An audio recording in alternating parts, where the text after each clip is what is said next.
Hello and welcome along to the start of a brand new season of this FM19 story, The Head Coach with me, Daniel. It's season 11, episode 1, and as it stands we're starting the season with Newcastle, but we're still in the running for two big jobs. But first of all, if you didn't see our 10 years in the future episode last time out, I'll put a link in the eye above to go back and check it out. We summarise all of our previous clubs, see how they're getting on now, as well as looking at the big competitions in European and world football to see which clubs are at the top of the game. Also, a massive thank you to everyone who continues to follow the series into another season. I really do appreciate it. If you are enjoying the series, please do put a thumbs up on the video, and if you're new to the channel then subscribe for daily FM content from two long-term stories. But back to this season, it actually starts in quite an enjoyable way. In our first few games we'll have two completely new competitions that give us a chance to win in a one-off game. Firstly is the Community Shield against Manchester City, and then it's the European Super Cup, and you've guessed it, that's against Manchester City as well. They're the Champions League winners, the Premier League winners and the FA Cup winners, and the only reason we're playing them in this first game is because we were the runners-up in the Premier League. So that last game of the season victory against Manchester United has got us the right to play in this game, and although it's not the biggest competition in the world,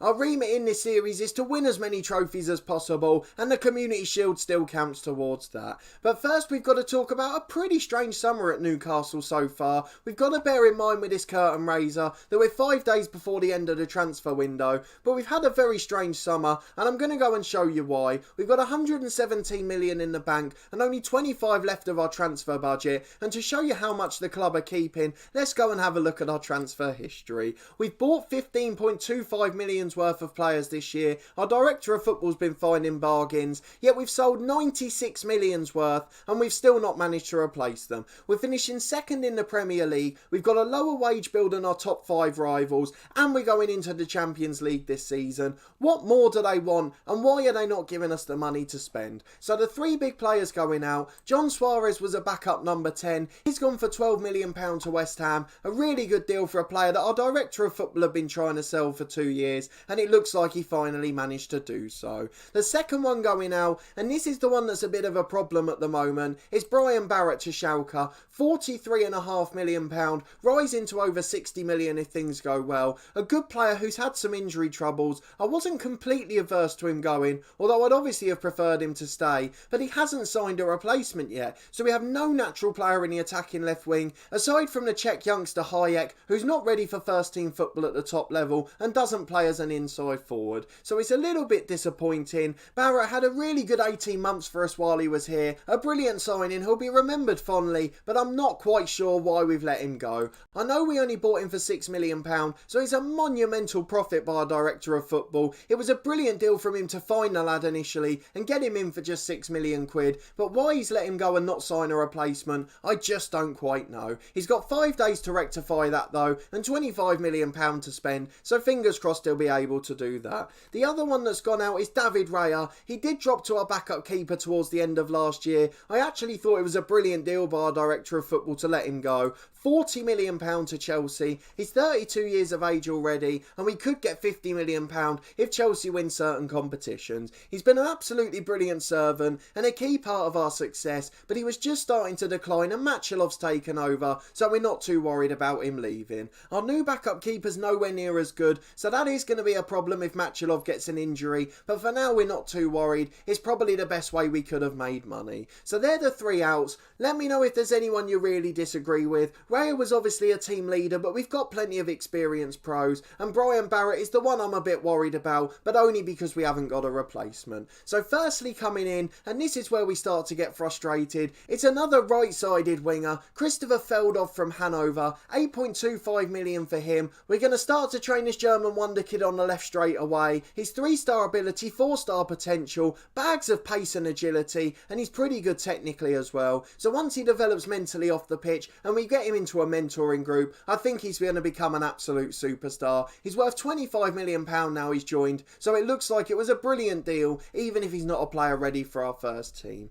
The next one along is Claudio Gomez, certainly the best signing of the summer so far. A free loan deal from Manchester United, replacing Andrew Edwards who we had last year. He's a 3.5-star midfielder, 28 years of age. He plays in that holding role which Douglas Luiz has held for so long and can play in central midfield as well. He just looks looks like an absolute star in midfield, and I think he's going to play a lot of games this year. The third one is George Shand. He's just a youngster from Norwich, £1.8 million for the 16-year-old, 1.5 star ability, 4.5 potential, again a right-sided winger, but can play on the left equally well. We're going to train him up as that. If he develops well in the future, he could become first choice if the club don't sign a replacement by then. But a really determined personality, and I hope he'll develop quite nicely, so we've got pretty high hopes for him, although not for this season. The next one along is Salvatore Messina. Our director of football spent an initial 4.2 million on him, rising to 11 in future fees. He's a 21-year-old right-sided defender, 2.5 star ability, 3.5 potential, again not the best technically, but a brilliant athlete and fairly good mentally as well, so if we can train him quite well for his further star of potential, he could become a very good right back. It does give us the option to move Joe Gomez into the centre of defence as he gets a little bit more older and experienced. He's really natural in that role anyway, and we've got two good right backs at the club now. So certainly not a signing we needed, but we're not going to complain too much. As we move on to our last one, our new backup keeper,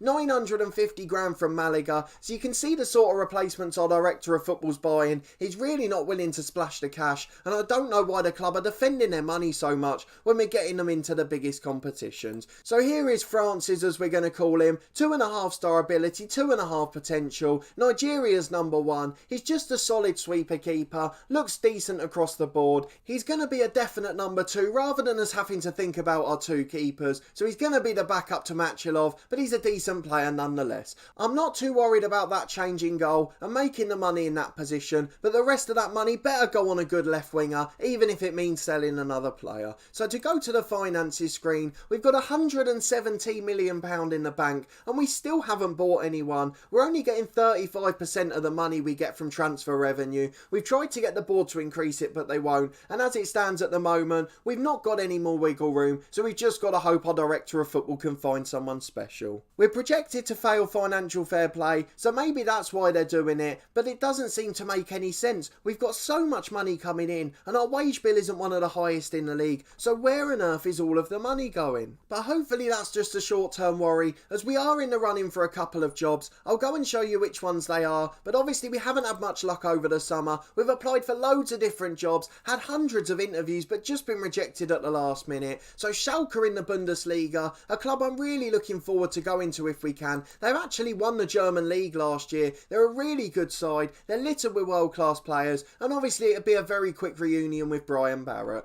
The other one is Olympique Lyonnais. We played them in the Europa League final last year. They let Rafa Benitez go after that. They finished 4th in the French league. For some reason they've only got a 4-star reputation, but I think this is a really good chance to increase our CV and European experience while joining a strong club that we're able to win trophies with. So I'd really look forward to going to either of those. Obviously Schalke are a well-oiled machine. They're ready-made to compete for trophies, whereas at Lyon we'd have to do a little bit more work, but either way I'm not too fussed. So fingers crossed we can get one of those, or as the season goes on we'll be able to find another team. One other bit of good news to help that, if we go to our profile screen, we're studying for our next licence, so we're going to have a Continental B then, which means we should be able to get a 4-star reputation, particularly if we win the European Super Cup as well. But first of all, it's the curtain raiser for the season. We're going to try and beat Manchester City in the Community Shield. I know it's not the biggest trophy in the world, but it is another one to put in the cabinet, so let's go and see if we can win at Wembley today. Manchester City beat us in the FA Cup final, so it is going to be difficult. They pipped us to the Premier League as well, so I wouldn't be surprised if they're the favourites. They are very much so, and heavy favourites at that. We've got Bernard Martin and Leonardo away, both playing in the Olympic Games. This page also fails to mention that we've got Florentin Bernard on international duty. He's not back at the moment either, so neither of our first choice strikers are here. It means we're down to our third choice option. With Leonardo away, we've only got one option in central midfield, so let's go and have a look at the lineup. This selection info just won't stay in order. I've tried to change it 5 or 6 times and it just keeps going back to where it was, but we've got it in order now, so that's all that matters. Almost everyone that's fit is in the lineup, just the new sub-keeper isn't. Polanco's just about fit, but he's on his way out. We keep getting offers for him. Our director of football's negotiating, so we leave him to that. Arzani's not fit enough to play today, and Mafloufi's still got his knock, so it's just the bare 18 after that. So Machilov's in goal. We've got Pedro and Lewis the fullbacks, with Yanderson and Gomez in the middle. We've tried to keep things as familiar as possible. Just 1 or 2 changes have been made. Douglas Luiz in his familiar Segundo Volante Volante role, Billy Gilmore in the middle, and then Lavinas, Ranzan and Oliveira the three-man creative force, with Mauricio Zia up front. Remember him, anyone? Out on loan last season, he's back at the club now. 3-star ability, 4.5 potential. A season at Marseille where he did quite well, so hopefully he'll do the same for us this year. Again, you can see the lineup's gone back to where it was. As we go back to the previous screen, we've got a few potential debutants on the bench. Claudio Gomez and Feldhoff, the new signings. Greenwood's there as well with Hayek. And then we've got Rice, Konza and Bazan making up the substitutes. Konza unhappy he can't get a new deal. Our director of football tried to negotiate one, but he obviously wasn't happy with it. And as a result, he's unhappy today and has to settle for a place on the bench. It's a relatively strong lineup though, so let's hope City aren't taking it seriously and we can get into the match and get the victory and our first trophy of the season. It's the defensive 4-2-3-1 for City. They've got Kimpembe in midfield this time. Ederson still in goal, but the rest of the team's regens, a lot of those experienced pros may have gone in the summer.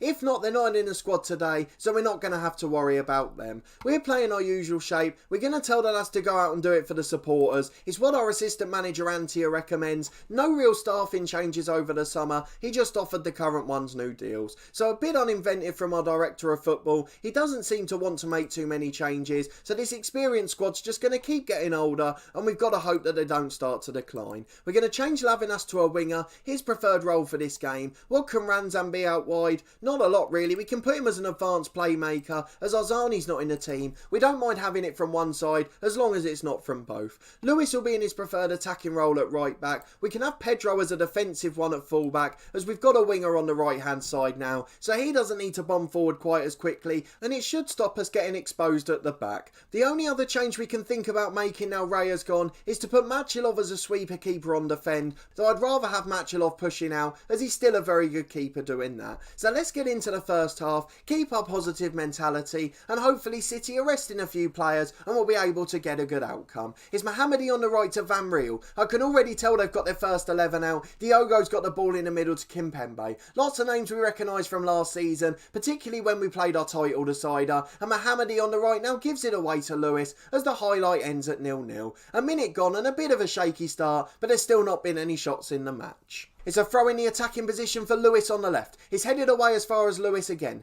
He gets it inside to Gilmore. He's got two men on the edge but switches it to Lavinas. A chance to take on the fullback and cross, but he's lost it to Mercado. The best left back in the world clears away and it's back to Yanderson in our own half. Machilov's got the ball in goal. He's got two options out on the left. One of them's Gomez. He's the shorter option and switches it long. Zia can't get on the end of that though, and the City centre half brings it down. We've got a press on here though, 3-on-2. They've gone all the way back to Edison and eventually he's hoofed it long and Gomez only clears as far as the midfielder. Medrano's got on the end of that ball. Machilov makes a brilliant save, and that's a little bit of a shaky start from Joe Gomez, the captain for today's game. The cross is in from City, an outswinging delivery, Dumbia with a free header, and with a quarter of an hour gone we survive. We're going to drop to a balanced mentality as Lavinas puts a free kick just wide, only because that was our first shot of the match and City have already had loads of good chances. Lewis with a throw in on the left. He finds Ranzan. Are we going to start to get into it now? Lewis to the back post. Lavinas shoots. The first one hits the post. The keeper was still down. And the second one, he just dinked into the roof of the net. A brilliant composed finish by the Brazilian. He's going to be playing more games this year as Arzani gets to the wrong side of 30. And he's really done a good job in this one to give us an undeserved lead. It's still our only shot on target, but City are forward again. And Van Riel's got the ball on the edge. He gets it wide to the corner taker. Into Van Riel again. Back to the edge to the centre half. It was on his way back, but now they deliver as far as Douglas Luiz. He heads away, but it's only fallen for City again, and Dumbia can create yet another attack as he goes wide to Van Riel. Back to Diogo. Are they going to be forced backwards anymore, or are they going to start to push the pump on us? Here comes Mohamedi on the right. He gets it inside to Diogo.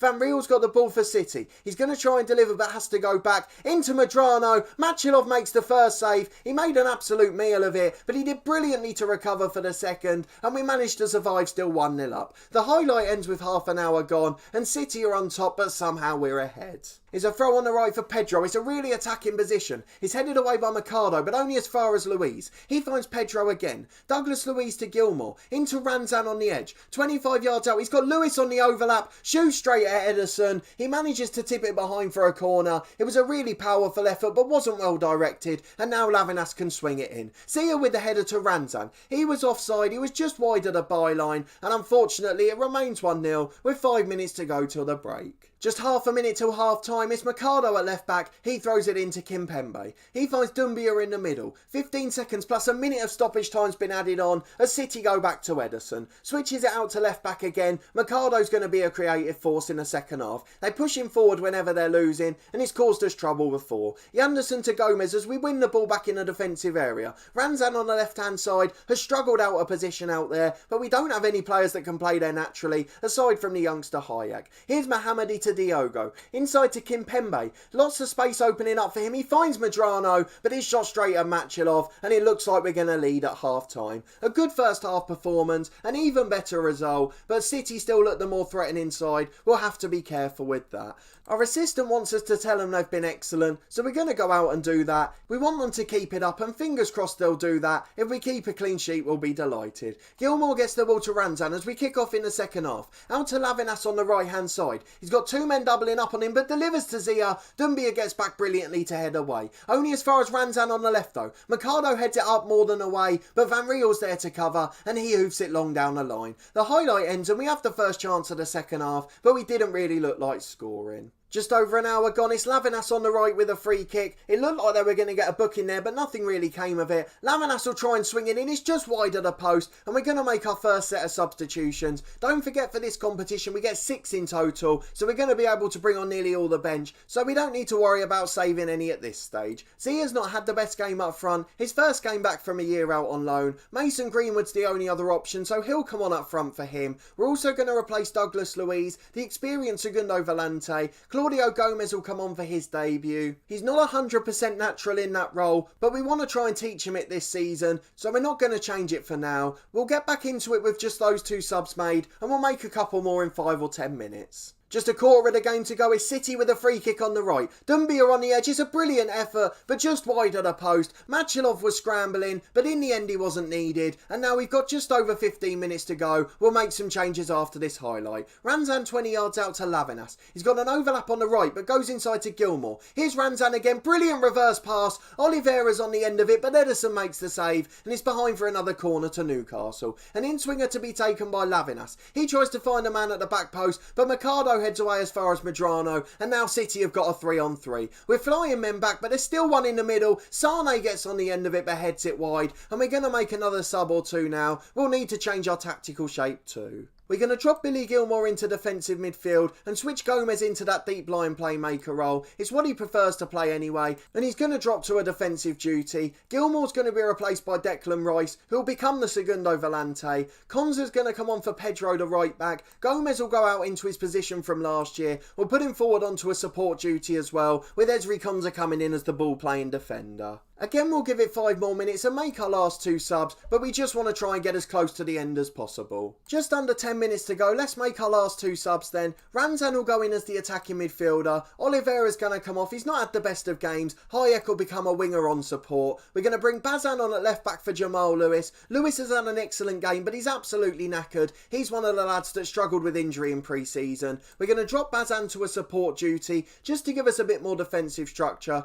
and we'll get back into the game with 7 minutes plus stoppage time, hoping we can hang on for another trophy. Just 4 minutes of stoppage time to go. We've got a throw on the right with Gomez. We'll think about changing our mentality in a moment, but let's just see out this attack first. Gomez finds Gomez. That's going to be a confusing one in the season. Claudio Gomez to Joe Gomez it was, and now Claudio's got it back in the middle again. He's got a man out on the left-hand side and waits for Hayek, the winger. He goes back to Bazan. He's got a chance to deliver here, but slips it cleverly to Hayek. Back to Bazan again. Sarr heads away as far as Hayek, bounces out for Declan Rice, and Medrano hacks it away, and we've got just 2.5 minutes of stoppage time to go. We're going to drop to cautious mentality. We're also going to change some of our team instructions. Time waste all the time, hold our shape and slow the pace down, and regroup when we lose possession as well. We know exactly the way we want to play. We're going to drop our defensive line a little bit too, and make sure we don't give away any chances. We don't want to get caught in behind at this stage, so fingers crossed we won't, and we've got a goal kick with just 2.5 minutes to go. Machilov finds Gomez, the right back. His charge charging forward under no pressure.